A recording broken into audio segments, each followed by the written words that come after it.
শুভা। শুভা রবীন্দ্রনাথ ঠাকুর রচিত একটি ছোট গল্প।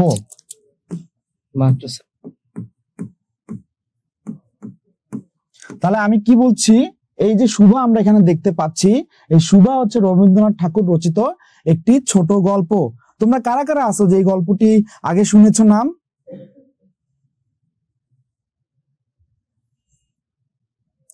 তোমরা একটু আমাকে জানাও তো, তোমরা এই গল্পটি সম্পর্কে আগে শুনেছো বা নাম জানো?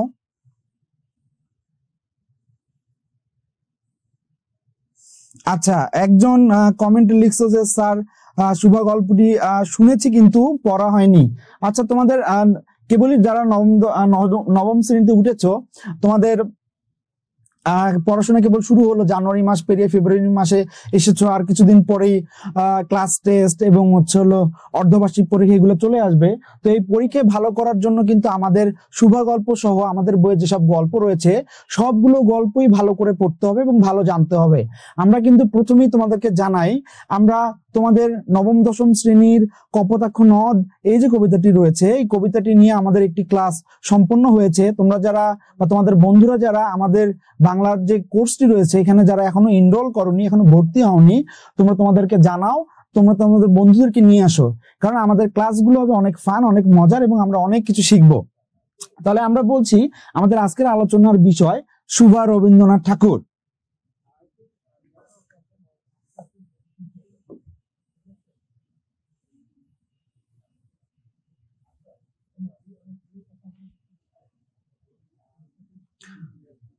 তাহলে এই যে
তোমরা একজন কমেন্ট করেছো যে স্যার আপনার কথা স্পষ্ট শোনা যাচ্ছে না।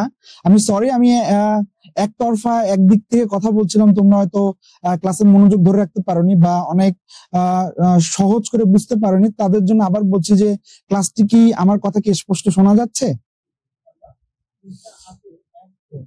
আচ্ছা, একজন বলছে যে স্যার স্পষ্ট শোনা যাচ্ছে। আচ্ছা, একটু মনোযোগ দাও ক্লাসে। তো আমরা আজকে শিখছি হচ্ছে রবীন্দ্রনাথ ঠাকুরের সুভা এই ছোট গল্পটি তোমাদেরকে আগেই জানাই। রবীন্দ্রনাথ ঠাকুর তার যে বাংলা সাহিত্যের তার যে বিচরণ, তিনি কিন্তু বিশ্বকবি এবং আমাদের কবিগুরু হিসাবে পরিচিত। তাহলে কবিগুরু রবীন্দ্রনাথ ঠাকুর তার যে সাহিত্যিক যে জীবন, এই সাহিত্যিক জীবনে অনেক কিছু রচনা করেছেন। তিনি ছোট গল্প, উপন্যাস, নাটক, প্রবন্ধ সহ অনেক কিছু তিনি রচনা করেছেন। তিনি একাধারে সুরকার, গীতিকার এবং তিনি রবীন্দ্রসঙ্গীত সম্পর্কে আমরা যে জানি, রবীন্দ্রসঙ্গীতও উনি তার অনেক রচনা। তো সেখানে সুভা, এই সুভা যে ছোট গল্পটি রয়েছে, এটি একটি জনপ্রিয় এবং খুবই পরিচিত ছোট গল্প। সুভা গল্পটি তোমাদের নবম দশম শ্রেণীর পাঠ্য হিসেবে অন্তর্ভুক্ত করা হয়েছে। তাহলে সুভা গল্প আমরা পড়তে যাব। এই পড়ার জন্য আমাদের কোথায় আসলাম?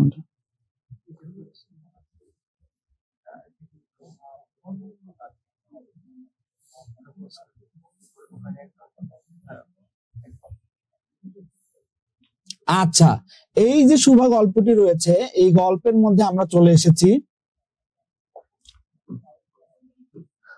আমরা গল্পের শুরুতে বলেছি যে রবীন্দ্রনাথ ঠাকুরের বানানটি গুরুত্বপূর্ণ, এই বানানটি সম্পর্কে আমরা জেনেছি। তো এখানে রবীন্দ্রনাথ ঠাকুরের পরিচিতি রয়েছে। এই পরিচিতি আমরা একটু শুনে আমাদের গল্পে চলে যাব। কিন্তু আমি তোমাদের এখনো শেখাইনি যে একটি গল্প কত সহজে, কত সুন্দর করে পড়লে মনে থাকবে। কারণ তোমরা একটা জিনিস খেয়াল করো, তোমরা একটি বিষয় খেয়াল করবে হয়তো। আচ্ছা, এখন ঠিক আছে না? আর একটু বড় করবো। আচ্ছা আচ্ছা, আমি তোমাদেরকে যেটা বলতে চাচ্ছিলাম যে বাংলা আমরা তো প্রতিদিন পড়ি না, বা একটি গল্প একদিন দুই দিন পড়লাম, গল্পটি পড়ার পর আর তার পরের দিনই কিন্তু গল্পটি আবার রিভিশন দেই না বা পড়ি না। বা দেখা যায় পরীক্ষার আগে একবারই গল্পটি পড়া হয়, বা পরীক্ষার আগে একবার পড়তে যাই। তাহলে একটি গল্প পড়ে, মানে তোমাদের যে বাংলা বইয়ের গদ্য অংশ রয়েছে, এই গদ্য অংশের একটি গল্প পড়ে দীর্ঘদিন মনে রাখার জন্য কিভাবে আমরা নোট ডাউন করব, কিভাবে আমরা ছোট ছোট বিষয়গুলো নোট করে নিব, সেই বিষয়গুলো আমরা আজকে শিখবো, যাতে আমাদের গল্প পড়া এবং গল্প পড়ে মনে রাখা এবং সেই সাথে পরীক্ষায় আমাদের যে পরীক্ষাগুলো রয়েছে, বোর্ড পরীক্ষা সহ যে আমাদের স্কুলের পরীক্ষাগুলো রয়েছে, সেখানে যাতে আমরা ভালো করতে পারি। তাহলে আমরা এই গল্প পড়ার টেকনিক গুলো আস্তে আস্তে শিখবো। তাই তো আমি আবারও বলছি, তুমি একটু মনোযোগ দাও এবং আমাদের সাথে ক্লাসের সাথে থাকো। তাহলে আমার মনে হয় ক্লাস শেষে তোমরা অনেক কিছু জানতে পারবে এবং অনেক কিছু শিখতে পারবে। তাহলে আমরা আগে কবি পরিচিতিটা একটু দেখে নিই, কারণ কবি পরিচিতি থেকেও প্রশ্ন আসে।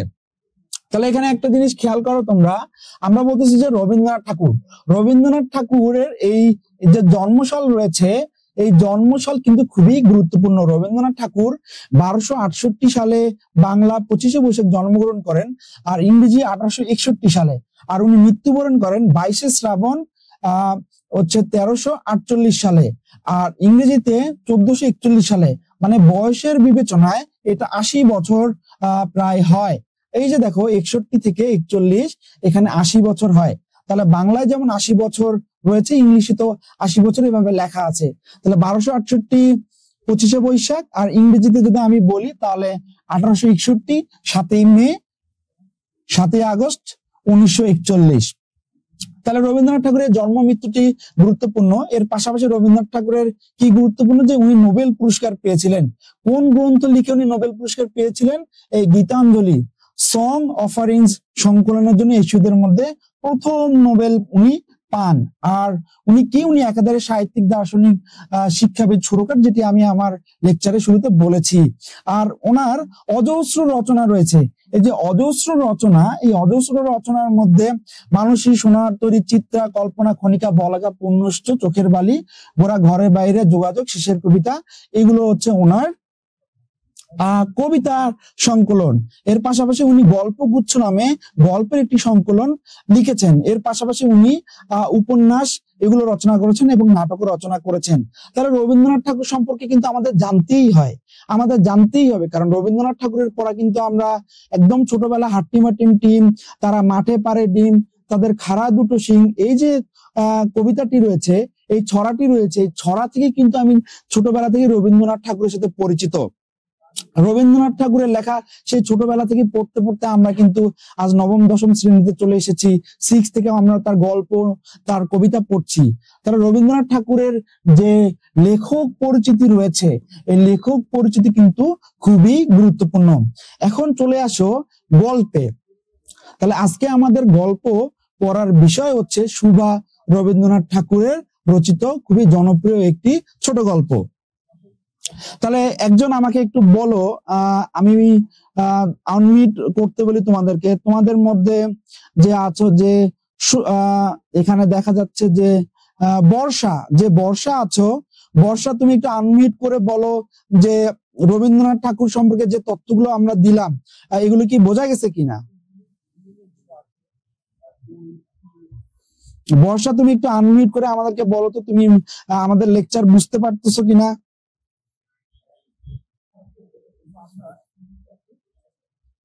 আচ্ছা, আমাকে এখানে তারপর হচ্ছে আফরিন আক্তার তন্নি আফরিন আক্তার তন্নি, তুমি একটু বলো তো আমাদের ক্লাস বোঝা যাচ্ছে কিনা, কথা ক্লিয়ার শোনা যাচ্ছে কিনা। জি স্যার। আচ্ছা ঠিক আছে, তুমি কি বুঝতে পারতেছো আমাদের লেকচার আমরা কিভাবে পড়ছি।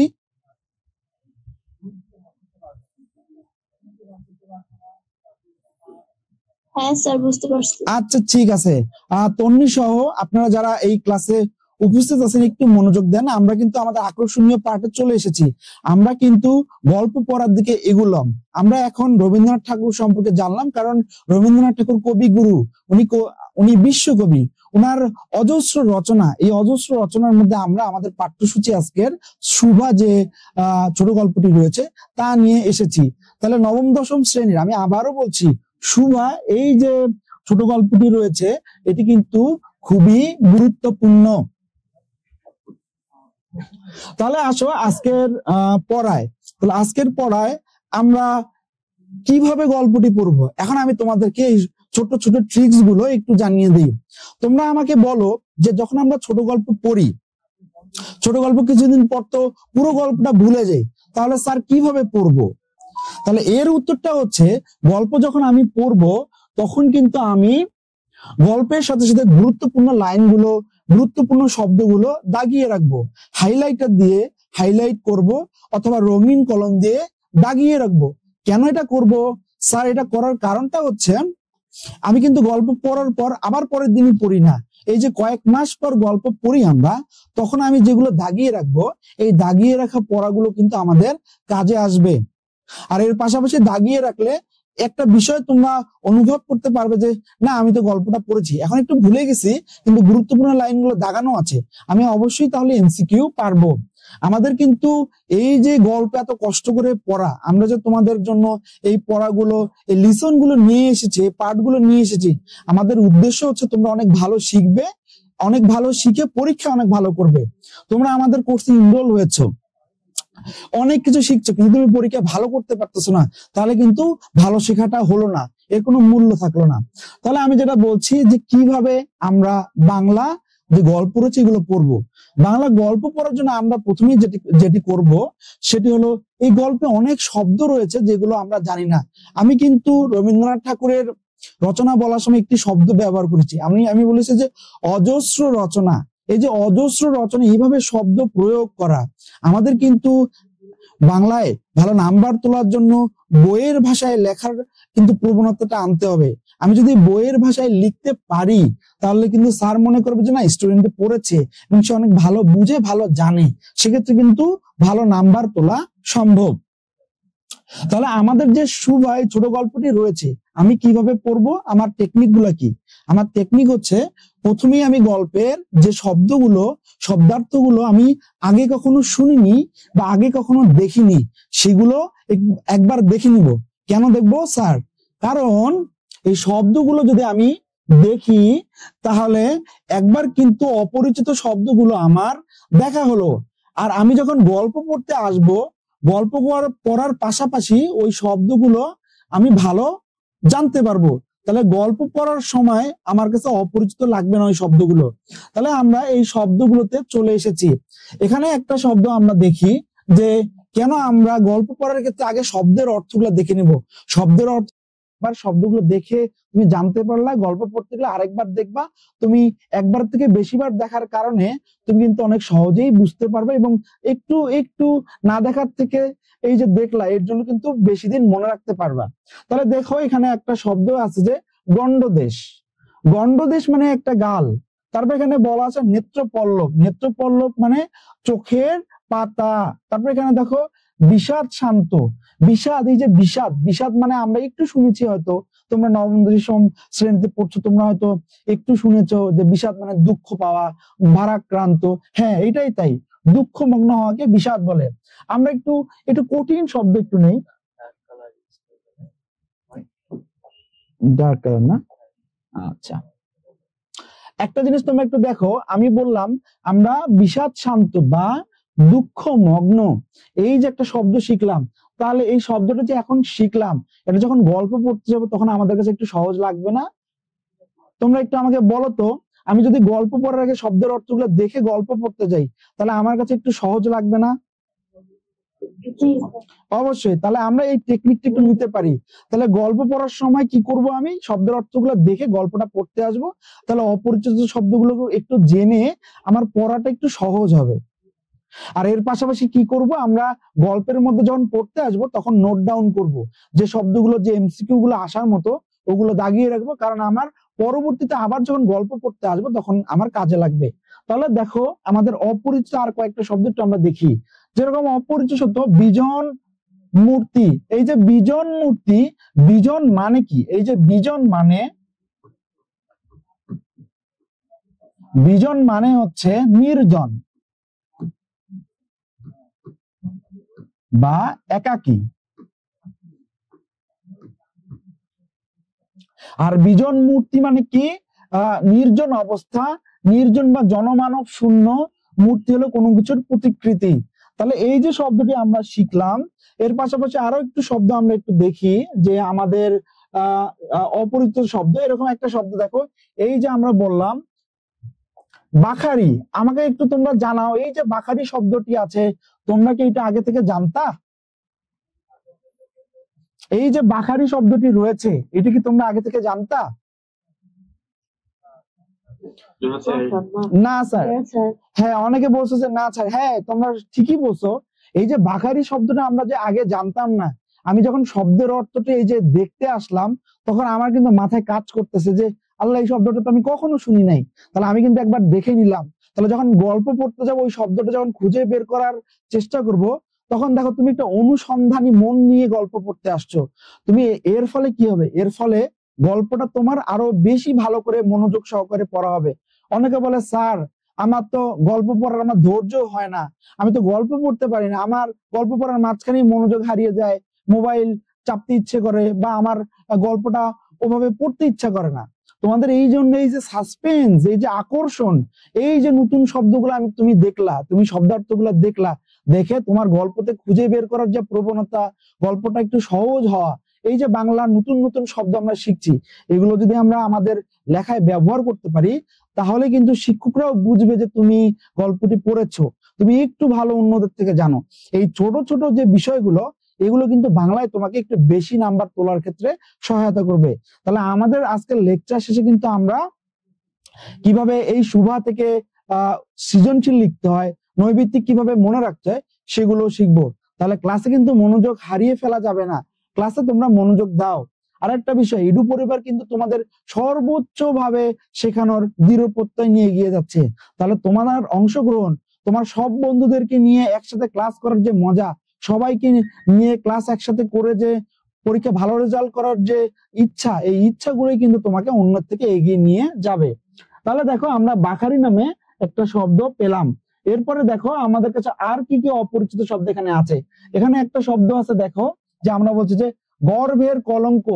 সন্তান হিসেবে কলঙ্ক, বা গর্ভ হলো মায়ের পেট, যে ব্যক্তি বস্তুকে পরিবারের নেতিবাচক হিসেবে দেখায় তা হলো কলঙ্ক। তাহলে এইটা একটা নতুন শব্দ। তারপরে যে তর্জমা, আমরা যারা ইসলাম ধর্মের আছে, আমাদের দেখা গেছে যে এই শব্দটা সম্পর্কে একটু আমরা জানি, যে তর্জমা, তর্জমা মানে হচ্ছে অনুবাদ। তারপরে এখানে দেখো গার্হস্থ্য সচ্ছলতা, মানে পারিবারিক দৈনন্দিন জীবনের সচ্ছলতা। তাহলে গার্হস্থ্য সচ্ছলতা মানে কি? পারিবারিক দৈনন্দিন জীবনের সচ্ছলতা। তাহলে আমরা কয়েকটা শব্দ কিন্তু অপরিচিত যেগুলো আমি একটু দেখে নিলাম। তাহলে আমাদের এখন দরকার কি? এখন দরকার পুরো যে গল্পটি রয়েছে এই গল্পটিতে চলে যাওয়া এবং তার পাশাপাশি কিছু অপরিচিত শব্দ থাকবে সেগুলো শেখা। এর পাশাপাশি কিন্তু আরেকটা চমক আছে। আমরা ইডু পরিবার কিন্তু তোমাদের যখন বাংলা শেখাই তখন কিন্তু আমরা বাংলা প্রথম পত্রের সাথে আমরা কিন্তু তোমাকে বাংলা দ্বিতীয় পত্রের যে ব্যাকরণ রয়েছে, যে গ্রামার রয়েছে, ছোট ছোট গ্রামার গুলোও কিন্তু আমরা শেখানোর চেষ্টা করি। তাহলে তোমাদের কিন্তু মনোযোগ অবশ্যই দিতে হবে। তাহলে এখন দেখো, এই যে আমাদের গল্পটি, আমরা গল্পটির শুরুতে চলে যাব।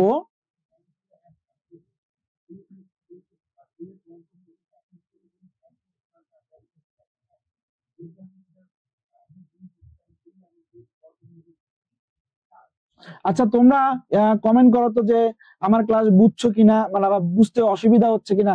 তোমাদের কারো কি আমার কথাগুলো অস্পষ্ট লাগছে বা বুঝতে সমস্যা হচ্ছে?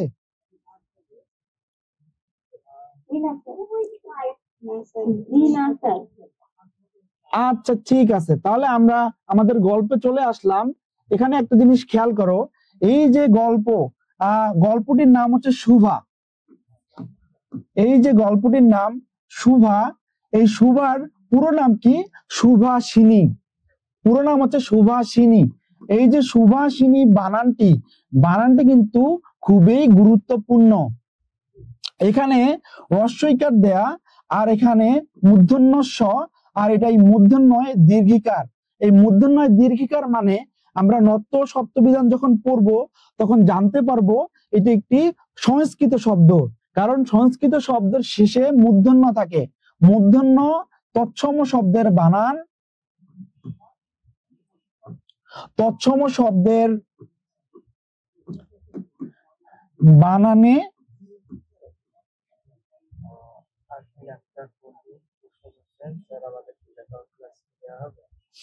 আচ্ছা, তোমাদের মধ্যে একজন প্রশ্ন করছে যে স্যার হচ্ছে বাংলা ব্যাকরণের ক্লাস নেওয়া হবে কিনা। অবশ্যই আমরা বাংলা ব্যাকরণের ক্লাস নিব, কিন্তু আমরা যখন প্রথম পত্র পড়ি, প্রথম পত্র বইয়েও কিন্তু ব্যাকরণের অনেক বিষয় রয়েছে। তাই আমরা পড়ার সাথে সাথে ব্যাকরণটা একটু শিখবো। তাহলে আমাদের ফাউন্ডেশন, যে আমাদের যে বেসিক, আমাদের যে মূল যে বিষয়গুলো বাংলার, তাহলে আমরা অনেক বেশি স্ট্রং থাকবো এই বিষয়গুলোতে, আমরা একটু ভালো শিখবো। আচ্ছা দেখো, আমরা বলছিলাম সুভাষিনী যে শব্দটি রয়েছে, এই সুভাষিনী শব্দটির যে বিষয় রয়েছে, এখানে মূর্ধন্য স আর যে মূর্ধন্য, এই মূর্ধন্য যে পড়াটি রয়েছে এটাকে নত্য বিধানের পড়া বলে, তৎসম শব্দের বানানে। তাহলে এই সুভাষিনী শব্দটি তৎসম শব্দ, এই তৎসম শব্দের বানানে মূর্ধন্য ব্যবহার করা হয়েছে। তাহলে আমরা একটু আগাই আমাদের পড়ায়। এখানে খুবই গুরুত্বপূর্ণ একটা বিষয় তোমরা খেয়াল করো। দেখো, এই যে সুভাষিনীর দুইজন বোন রয়েছে, একজনের নাম সুকেশিনী, একজনের নাম সুহাসিনী।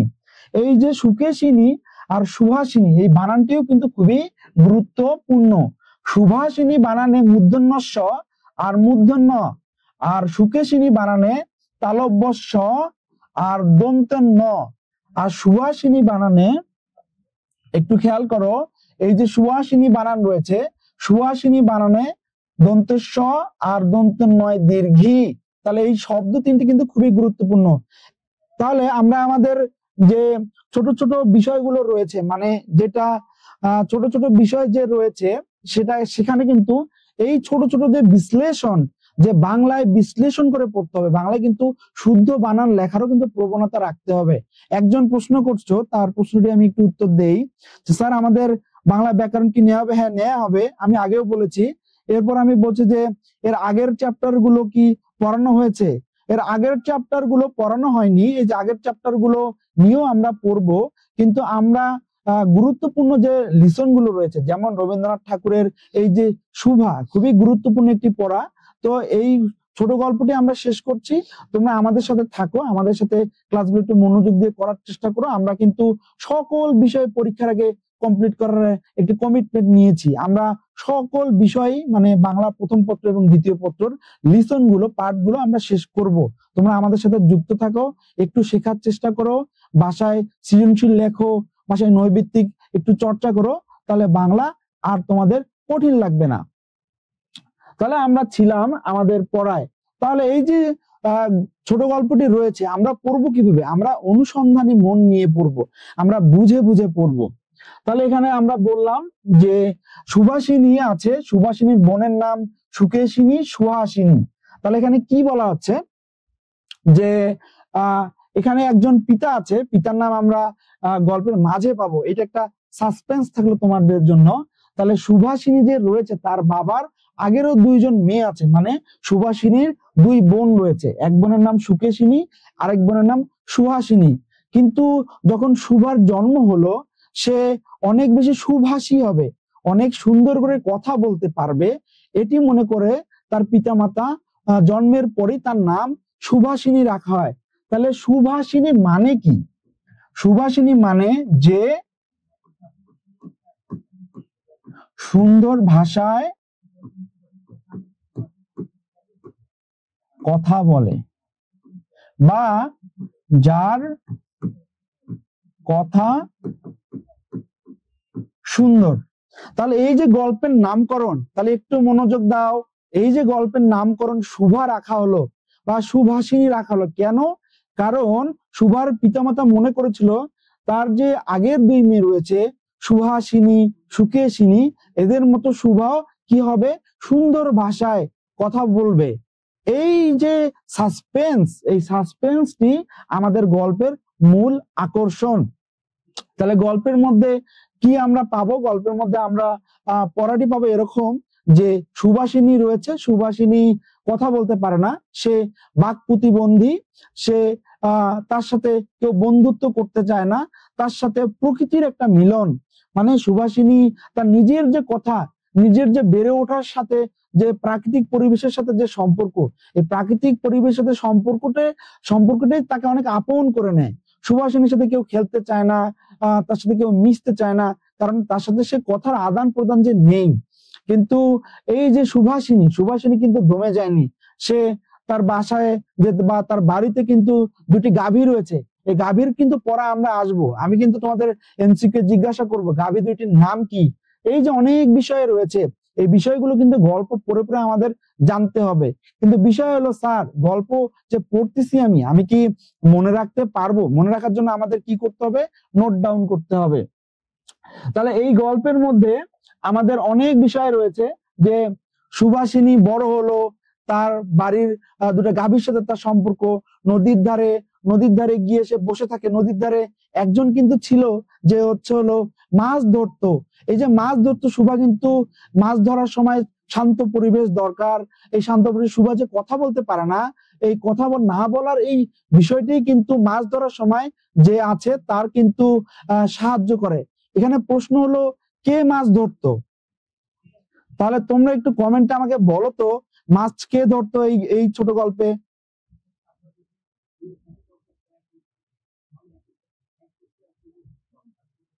প্রতাপ।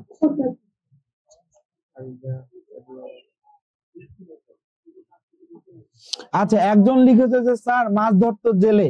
হ্যাঁ তুমি ঠিক বলেছো, মাছ তো জেলে ধরবেই, কিন্তু এখানে কিন্তু একজনের নাম আছে, ও কিন্তু মাছ জাল দিয়ে ধরে না, সে মাছ ধরে বড়শি দিয়ে। তাহলে বড়শি দিয়ে কে মাছ ধরে? একজন ঠিক উত্তর লিখেছো, আমি তার নামটি পড়ি, সেটা হলো ফাহমিদা। ফাহমিদা তুমি ঠিক বলেছো। আর কেউ আছো যে একটু বলো তো?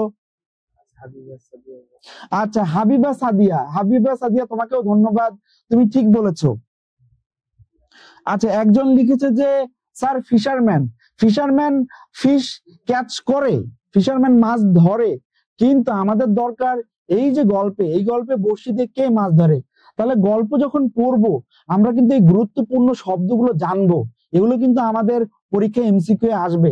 পুরো গল্পটি আমি যদি তোমাদের দেখিয়ে দিই, এটা কিন্তু তোমাদের বইয়ে আছে, তোমাদের পুরো গল্পটি আমাকে দেখাতে হবে না। আমি তোমাদের চাচ্ছি যে বিষয়টা, এই গল্পের গুরুত্বপূর্ণ শব্দ, গুরুত্বপূর্ণ অর্থগুলো জানো, অপরিচিত শব্দগুলো কি বুঝায় সেটা একটু দেখো।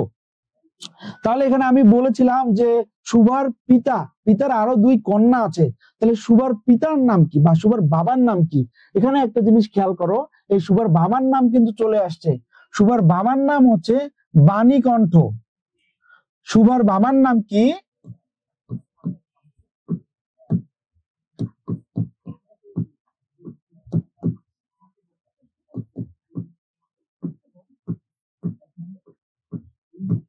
এই বাণী কণ্ঠে বানান কি মূর্ধন্য। তাহলে শুভার পিতার নাম বাণীকণ্ঠ। তাহলে আমি একটু আগে বলছি যে পিতা পিতা, কিন্তু এই পিতার নাম কি? নাম হচ্ছে বাণীকণ্ঠ। তাহলে তোমাদের কিন্তু যখন এই যে শুভা সহ অন্য ছোট গল্পগুলো পড়বে তখন কিন্তু এরকম শব্দগুলো নোট ডাউন করে রাখতে হবে, হাইলাইটেড দিয়ে হাইলাইট করে রাখতে হবে। কেন? কারণ প্রথমবার গল্প পড়লে হয়তো তুমি মনে রাখতে পারবে, কিন্তু 1 সপ্তাহ 2 সপ্তাহ 1 মাস পর ভুলে যাবে। তাহলে 1 মাস পর যখন গল্পটি পড়তে আসবে তখন কিন্তু এই দাগানো যে শব্দটি রয়েছে এটি তোমাদের কাজে লাগবে। তাহলে আমরা এখন এভাবে কিন্তু গল্পটি পড়ে আমরা গল্পটি সম্পর্কে জানতে পারবো। তাহলে গল্পটি আমি যদি সারমর্ম করতে চাই, গল্পটি আসলে কি বিষয় নিয়ে রবীন্দ্রনাথ ঠাকুর বলতে চেয়েছেন সেটি কিন্তু আমি বলবো। তাহলে তোমরা কিন্তু মনোযোগ হারালে হবে না। তার আগে আমি বলেছিলাম যে সুভা নদীর ধারে গিয়ে একজনের সাথে মাছ ধরে, তোমরা কিন্তু বলেছো যে স্যার এর উত্তরটি হবে প্রতাপ। তাহলে একটু আমরা দেখি গল্পে কোথায় ওই বিষয়টি আছে। তাহলে তার আগে কিন্তু আরেকটা কথা আমি বলেছিলাম যে সুভার প্রকৃতির সাথে একটা বন্ধন আছে। সুভার কথা কেউ হয়তো বুঝতে পারে না, বা সুভা যে কথা বলতে পারে না, এর ফলে কারোর সাথে তার একটা বন্ধন তৈরি হয়নি, কিন্তু সুভার সাথে প্রকৃতির একটা বন্ধন আছে। সুভাকে কিন্তু ঠিকই প্রকৃতির এই যে প্রাণীগুলো রয়েছে সেগুলো কিন্তু আপন করে নিয়েছে। তাহলে কে সুভাকে আপন করে নিয়েছে এখানে একটু দেখো। গোয়ালের 2টি গাভী, এই যে গাভী রয়েছে তাহাদের নাম সর্বস্বীয় পাঙ্গুলি। এই যে সর্বস্বীয় পাঙ্গুলি, এই সর্বস্বীয় পাঙ্গুলি কিন্তু সুভার সাথে ঠিকই সখ্যতা করেছে। কিরকম সখ্যতা একটু তোমরা দেখো।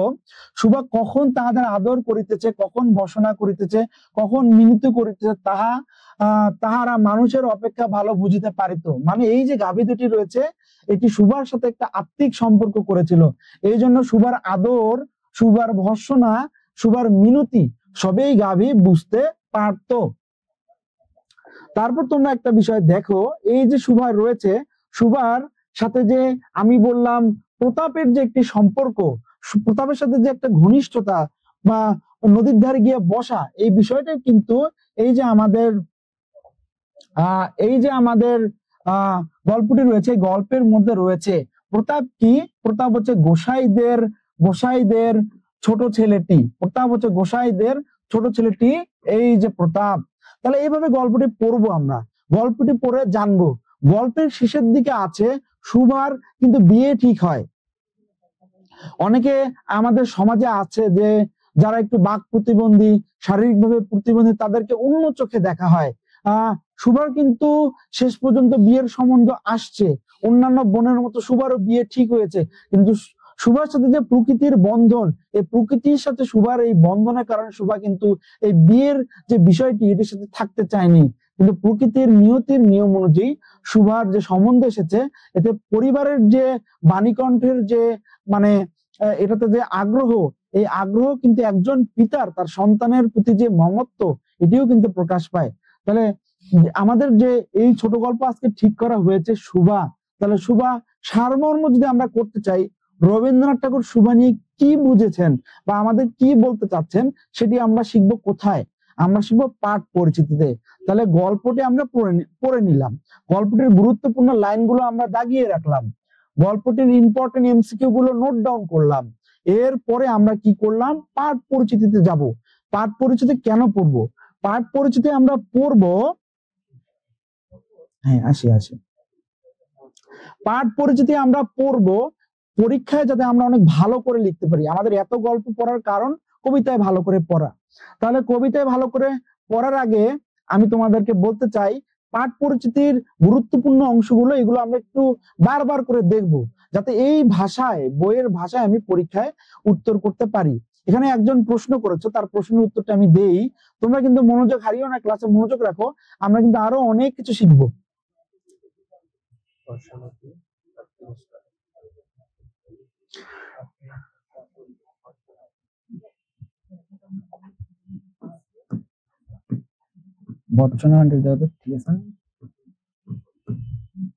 আচ্ছা, একজন আমাকে প্রশ্ন করছে যে স্যার ভৎসনা মানে কি?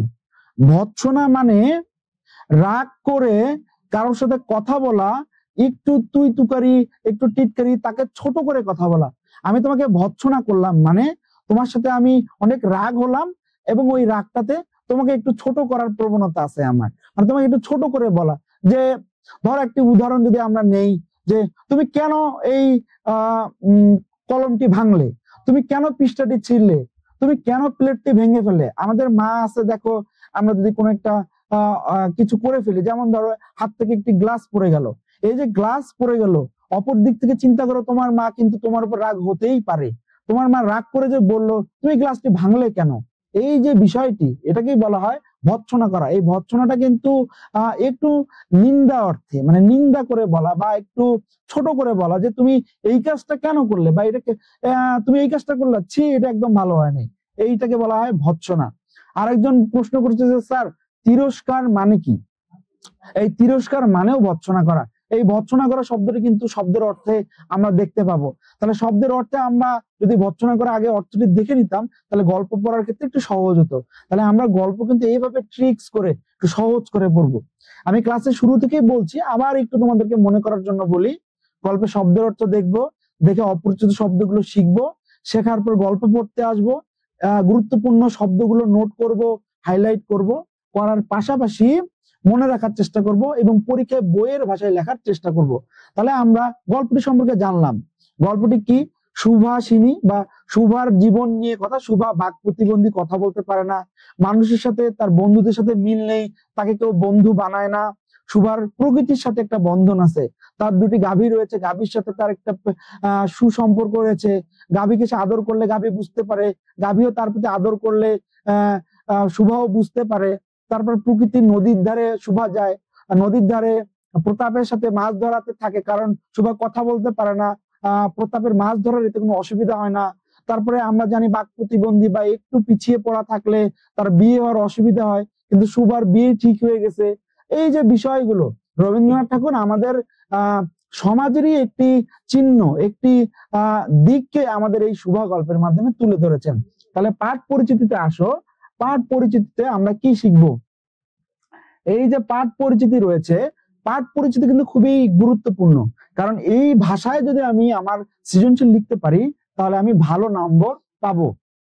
তাহলে এখানে একটা বিষয় খেয়াল করো তোমরা, এই যে সুভা গল্পটি রয়েছে, গল্পটি কোথা থেকে নেওয়া? গল্পটি গল্পগুচ্ছ, রবীন্দ্রনাথ ঠাকুরের গল্পগুচ্ছ থেকে নেওয়া। গল্পগুচ্ছে কি আছে স্যার?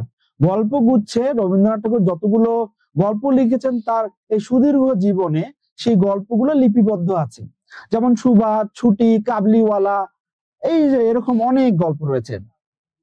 তাহলে দেখো এরপরে আমরা বলতেছি আমাদের এই যে গল্পের বিষয়, সেটা হচ্ছে বাক প্রতিবন্ধী কিশোরী সুভার প্রতি লেখকের হৃদয় নিংড়ানো ভালোবাসা ও মমত্ববোধের গল্পটি অমর হয়ে আছে। এই যে গল্পটি আমাদের কেন পাঠ্যসূচিতে সংযুক্ত করা হলো? কারণ এটি একটি অসাধারণ গল্প এবং এইটি একটি সুন্দর আমাদেরকে একটা দিক নির্দেশনা দেয়। রবীন্দ্রনাথ ঠাকুর কি করেছেন? বাক প্রতিবন্ধীদের জীবন নিয়ে কথা বলে তাদের প্রতি যে মানে লেখকের যে হৃদয় নিংড়ানো ভালোবাসা, রবীন্দ্রনাথ ঠাকুরের যে হৃদয় নিংড়ানো ভালোবাসা ও মমত্ব বোধ, এই মমত্ব বোধ এই গল্পের মাধ্যমে আমরা বুঝতে পারতেছি এবং গল্পটিকে একটি অমরত্ব দিয়েছে। তারপর এখানে দেখো এই যে সুভা গল্পের মাধ্যমে রবীন্দ্রনাথ ঠাকুর বিশেষ চাহিদা সম্পন্ন শিশুর মন ও চিন্তা, এই যে বিশেষ চাহিদা সম্পন্ন, আমরা বলি বাক প্রতিবন্ধী, ইংরেজিতে বলে হ্যান্ডিক্যাপ, এই যে এইভাবে আমরা শব্দগুলো বলি, এই শব্দগুলোর থেকেও কিন্তু অনেক বেশি সুন্দর আমরা শব্দ ব্যবহার করতে পারি। আমরা কি বলতে পারি? যে বিশেষ চাহিদা সম্পন্ন যে শিশু বা ব্যক্তি বা মানুষ রয়েছে, তাহলে বিশেষ চাহিদা সম্পন্ন যে মানুষ রয়েছে, যে শিশু রয়েছে, শিশুর মন ও চিন্তা, তাদের মন ও চিন্তায় বা তাদের আবেগ অনুভূতি কেমন হতে পারে, এই বিষয়গুলো সুভা গল্পের মাধ্যমে রবীন্দ্রনাথ ঠাকুর উপস্থাপন করেছেন। তাহলে এই ক্লাসের এই পর্যায়ে আমার মনে হয় যে তোমরা সুভা গল্প সম্পর্কে একটু জেনেছো। তাহলে কেউ কি আছো যে গল্পটি সারমর্ম বা আসলে এক কথায় কি বুঝায় এখনো বুঝতে পারোনি? না স্যার। আচ্ছা, গল্পটি কি বুঝতে পারা যাচ্ছে? গল্পটির বিষয়গুলো কি বোঝা গেছে? আচ্ছা, তোমাদেরকে থ্যাংক ইউ। তাহলে এই পর্যায়ে আমরা একটু এমসিকিউ সলভ করে দেখি যে তোমরা এমসিকিউ পারো কিনা। তাহলে এখানে আমাকে এই এমসিকিউটার উত্তর কি হবে তোমরা একটু কমেন্টে বলো।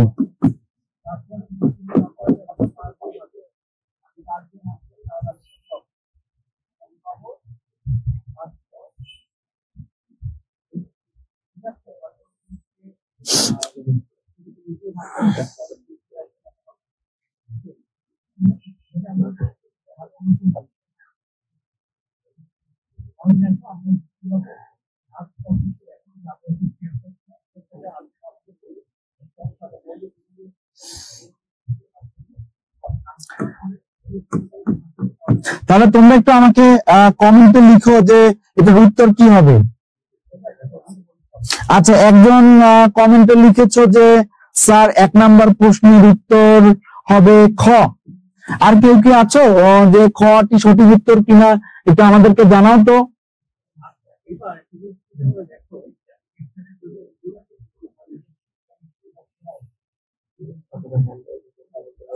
আচ্ছা, একজন বলেছে স্যার উত্তরটা হবে খ।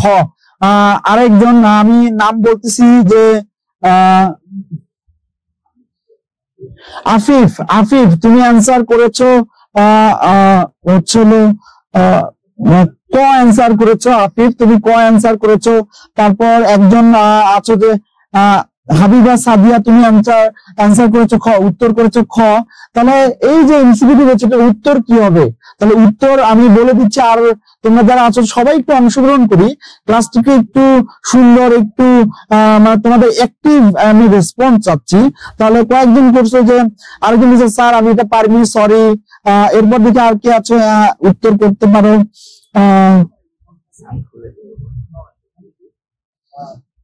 আচ্ছা, তোমরা বেশিরভাগ জনই বলছো যে স্যার এটার উত্তর হবে ক। তোমরা বেশিরভাগই উত্তর বলেছো যে এটার উত্তর হবে ক। আমি তাহলে এই উত্তরটাই নিলাম। হ্যাঁ, এই উত্তরটাই সঠিক। শুভা কিন্তু দৃষ্টিহীন না, শুভা কিন্তু চোখে দেখে, শুভা কথা বলতে পারে না, শুভা হচ্ছে শব্দহীন। আরেকটা কি, শুভা আমরা গল্প করে জানি শুভার কোনো সঙ্গী নেই, শুভার কোনো খেলার সাথী নেই। তার খেলার সাথী হচ্ছে তার বাড়ির 2টি গাভী। তার হচ্ছে অবসর সময়ের সাথী হচ্ছে নদীর ধারে গিয়ে বসে থাকা। তার অবসর সময়ের বিষয় হচ্ছে তাদের সাথে মাছ ধরা, এই বিষয়গুলো। তাহলে শোভা কিন্তু দৃষ্টিহীন না। তাহলে এটার উত্তর হবে ক। তোমরা যারা ক উত্তর করেছো তোমাদেরকে ধন্যবাদ। আর যারা এখনো খর উত্তর মানে কর উত্তর খ লিখেছে এবং ভুল হয়েছে, তারা মন খারাপ করছো, তাদের জন্য কিন্তু আর একটি সুযোগ। তাহলে তোমরা এই 2 নম্বর প্রশ্নের উত্তরটি কি হবে একটু বলো তো।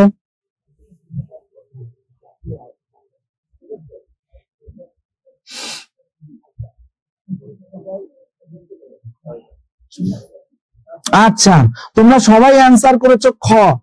আমি একটু নাম বলি, ইসরাত জাহান তুমি অ্যান্সার করেছো খ।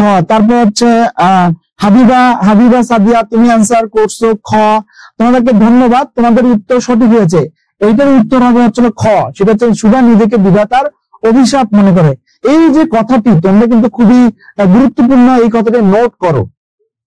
তাহলে সুধা যে গল্পটি রবীন্দ্রনাথ ঠাকুর লিখেছেন, উনি সমাজে যে আমাদের যে একটু বিশেষ চাহিদা সম্পন্ন যে ব্যক্তি শিশুরা রয়েছে, তাদেরকে যে সমাজ ভালো চোখে দেখে না, এবং ওই যারা একটু বিশেষ চাহিদা সম্পন্ন তারা যে নিজেকে একাকী মনে করে, নিজেকে একা মনে করে, নিজে যে মনে করে যে তার এই যে ব্যর্থতা রয়েছে, এই ব্যর্থতা মানে এটা যে একটা অভিশাপ, এই যে মনে করা, এই মনে করাটা কিন্তু শুভা গল্পের মধ্যেও রয়েছে। তাহলে কিন্তু এই বিষয়গুলো আমরা এই গল্প করে জানতে পারবো। তাহলে আমরা আরেকটি এমসিকিউ যাই, তোমরা একটু এই এমসিকিউটি কি হবে একটু উত্তর করো তো দেখি। এই প্রশ্নের উত্তর কি হবে?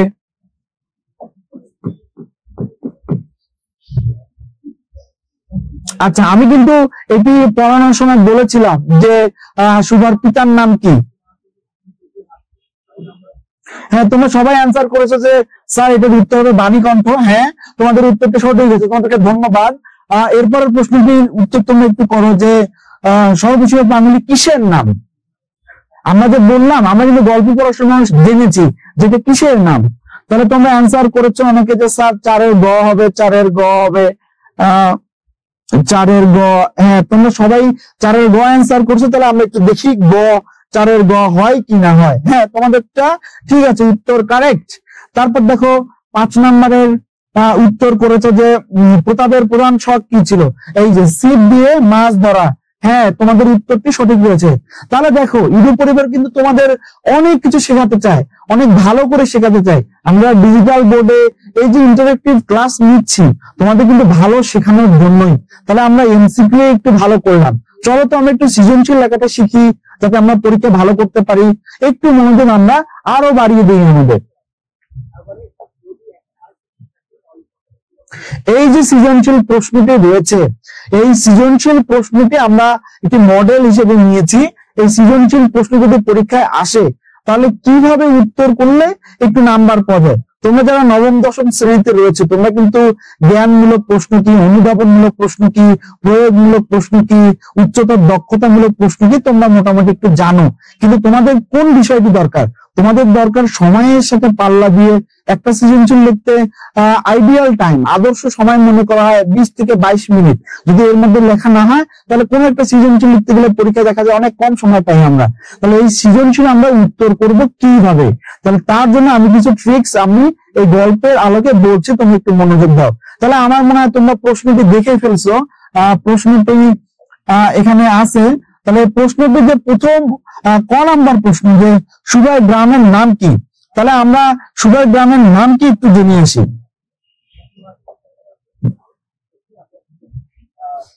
এই যে দেখো, সুবাই গ্রামের নাম হচ্ছে চণ্ডীপুর। তাহলে এই যে চণ্ডীপুর শব্দটি আমরা কিন্তু আমাদের বইয়ে দাগিয়ে রাখবো, তাহলে পরীক্ষায় প্রশ্ন আসলে আমরা উত্তর করতে পারবো। তাহলে আমরা সুবাই গ্রামের নাম চণ্ডীপুর, এটা এক কথায় এটা হচ্ছে হলো 1 মিনিট ধরলাম, এটা লিখতে 1 মিনিট লাগবে। তাহলে আমরা কিন্তু ক পারলে এক কথায় পেরে যাব। তারপর আসো খ।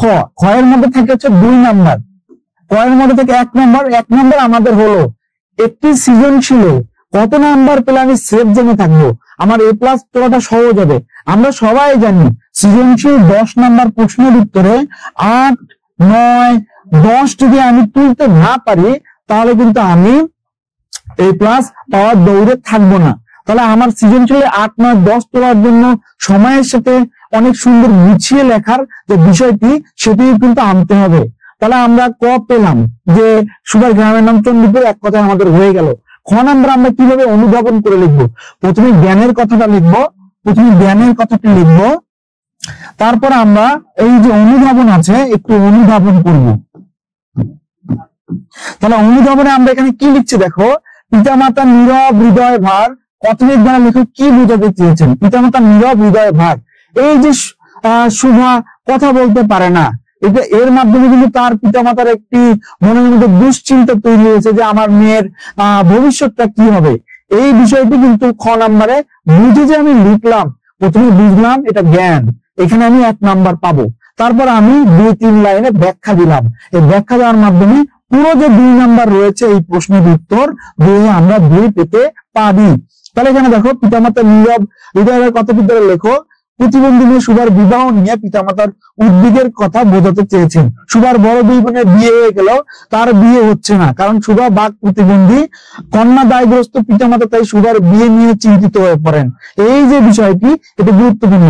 এভাবে 2-3 লাইন লিখলে আমাদের হয়তো 3 থেকে 4 মিনিট হাইয়েস্ট লাগতে পারে। তাহলে ধরলাম আমাদের 3 মিনিট লাগলো, তাহলে 1 মিনিট আর এখানে 3 মিনিট, এই যে 4 মিনিটে আমরা ক খ লিখে ফেললাম। আমাদের সৃজনশীলে আমরা বললাম যে আইডিয়াল টাইম বা আদর্শ সময় 20-22 মিনিটের মধ্যে শেষ করার চেষ্টা করা। তাহলে আমরা 3-4 মিনিটের মধ্যেই ক খ পেরে গেলাম। তাহলে আমরা সময় বেশি দিব কোথায়? আমাদের গ এই যে প্রয়োগের প্রশ্ন রয়েছে সেখানে। তারপরে আমরা সময় দিব কোথায়? আমরা সময় দিব উচ্চতর দক্ষতার যে প্রশ্ন যে ঘ রয়েছে সেখানে।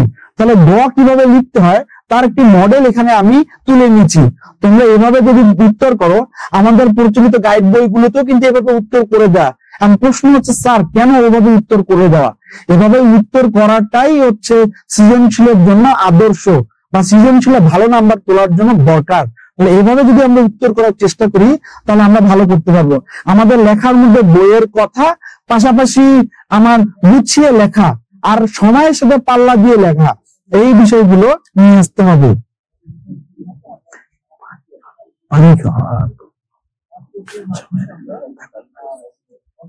আচ্ছা দেখো, তাহলে এই যে গ নাম্বার প্রশ্নের উত্তরটি রয়েছে, এখানে দেখো আমরা লিখছি যে, আচ্ছা এখানে দেখো উদ্দীপকের প্রথম অংশের বক্তব্যে কল্যাণী ও সুভার প্রতিদ্বন্দ্বী শিকারের সংগতি দেখানো হয়েছে। মানে এখানে বলা হচ্ছে উদ্দীপকের প্রথম অংশের বক্তব্যে কল্যাণী ও সুভার যে বিশেষ দিকটির ইঙ্গিত দেখানো হয়েছে তা ব্যাখ্যা করো। আমাদের যে প্রশ্নটি রয়েছে এখানে উদ্দীপকে কিন্তু এরকম একজন বিশেষ চাহিদা সম্পন্ন মানুষের কথা বলা রয়েছে। তোমরা যারা স্ক্রিনে প্রশ্নটি দেখছো, তোমরা হয়তো প্রশ্নটি পড়ে ফেলছো। প্রশ্নটি এখানে হচ্ছিল পলাশ আর যে কল্যাণীর মতো আমার ছেলেরও হতে পারতো, তাই কল্যাণীর মাকে বিয়ে নিয়ে আমাদের কোনো আপত্তি নেই।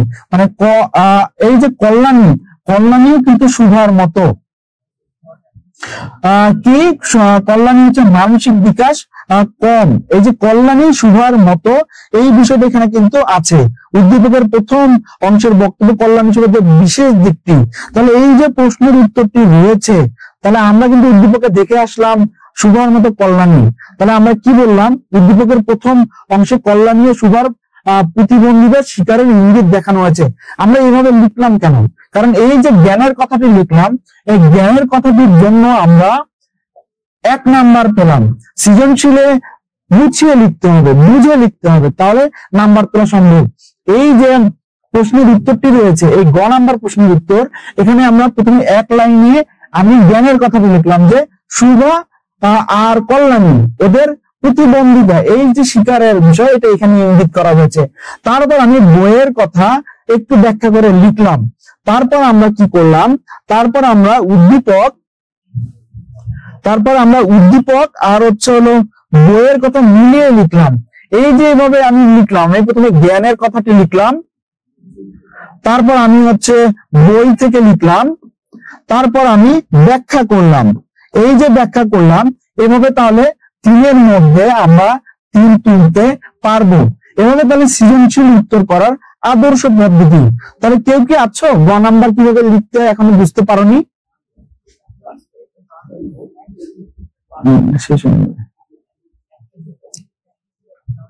আচ্ছা, একজন কমেন্ট করেছে যে স্যার আমি বুঝতে পেরেছি সৃজনশীল ভাবে লিখতে হবে।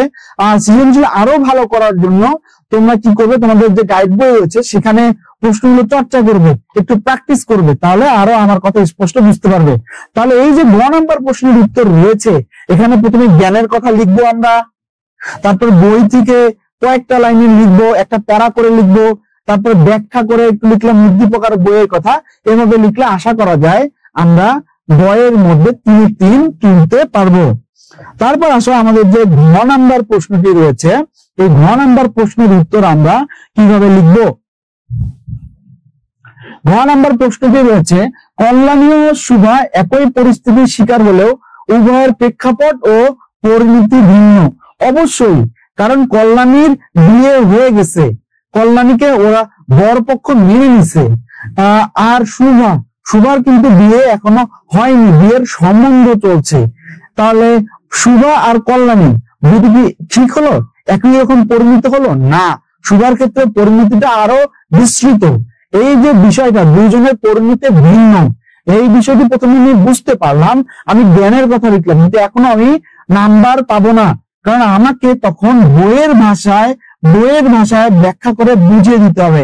এই যে আমি উদ্দীপক থেকে লিখে আমি ভিন্ন এটি লিখলাম এবং বইয়ের কথা একটু বললাম, তাহলে আমি এই যে জ্ঞান কমপ্লিট করলাম, তাহলে আমি 1 এখানে তুলতে পারবো।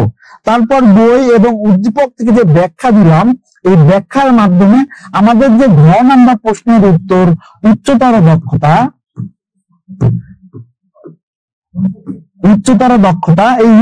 দক্ষতা সম্পন্ন হলো। আমরা ঘ নাম্বার প্রশ্নের উত্তরের চেষ্টা করব 4টি প্যারায়। প্রথমে হলো কেন ভিন্ন, কেন উক্তিটি যথার্থ, এভাবে লিখবো। লিখার পর বই থেকে বলবো, তারপর উদ্দীপক থেকে আলোচনা করব, তারপর বই আর উদ্দীপক থেকে মিলিয়ে লিখলাম। এই যে বিষয়, এটাকে উচ্চতর দক্ষতা বলে। তাহলেই আমরা 4-এর মধ্যে 4 তুলতে পারবো। তাহলে এক কথায় আমরা যদি পুরো আমাদের আজকের লেকচারটি সারমর্ম করতে চাই, তাহলে আমরা কিভাবে গল্প পড়তে হয়, গল্প শব্দের অর্থ, গল্প থেকে গুরুত্বপূর্ণ এমসিকিউ গুলো হাইলাইটার দিয়ে হাইলাইট করে রাখবো। এভাবে আমরা রাখলে আমরা কয়েকদিন পর, 1 মাস 2 মাস পর বা পরীক্ষার আগে যদি গল্পটি পড়তে আসি, তাহলে আমাদের কাছে কঠিন লাগবে না, গুরুত্বপূর্ণ এমসিকিউ গুলো আমরা দেখলে বুঝে নিতে পারবো। তারপর এমসিকিউ প্র্যাকটিস করতে হবে। এমসিকিউ প্র্যাকটিস করার মাধ্যমে আমাদের মেধাকে শানিত করবে। তারপর সৃজনশীল অংশে এসে কিভাবে বুঝে বুঝে সৃজনশীল লিখতে হয়, আমরা আমাদের সহায়ক যে বইগুলো রয়েছে, গাইড বই বা আমরা যে যে বিষয়গুলো পাবো, আমরা বই যেগুলো পাবো সেখান থেকে সৃজনশীল একটু দেখে নিব। এবং লেখার ফরম্যাট, আমরা প্রয়োগ, উচ্চতর দক্ষতা, অনুধাবন, এই লেখার যে বিষয়গুলো এগুলো নিয়ে আসবো আমাদের লেখায়, এবং আমাদের লেখায় বইয়ের ভাষা, পাঠ পরিচিতির ভাষা এগুলো রাখবো। তাহলে আমরা পরীক্ষায় ভালো নাম্বার তুলতে সক্ষম হব। কেউ কি আছো যে আমার কথা এখনো বুঝতে পারোনি বা কোনো সমস্যা, একটু আমাদেরকে জানাও যে আমাদের লেকচারটি বোঝা যাচ্ছে কিনা বা আমরা বুঝতে পারছি কিনা।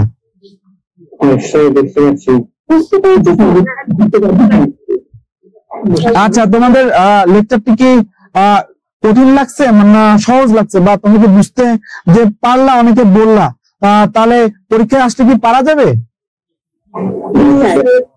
আচ্ছা, তোমরা বলছো যে স্যার পরীক্ষায় আসলে পাওয়া যাবে, তাহলে তোমাদের আমি একটা হোমওয়ার্ক দিচ্ছি।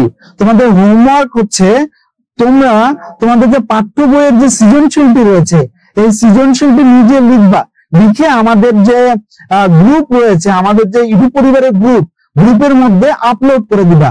তাহলে আমরা ওখান থেকে দেখে আবার তোমাদেরকে শুদ্ধ করে দিব, আবার সঠিক করে দেবো, তোমাদের সঠিক গাইডলাইনটি দিয়ে দিব।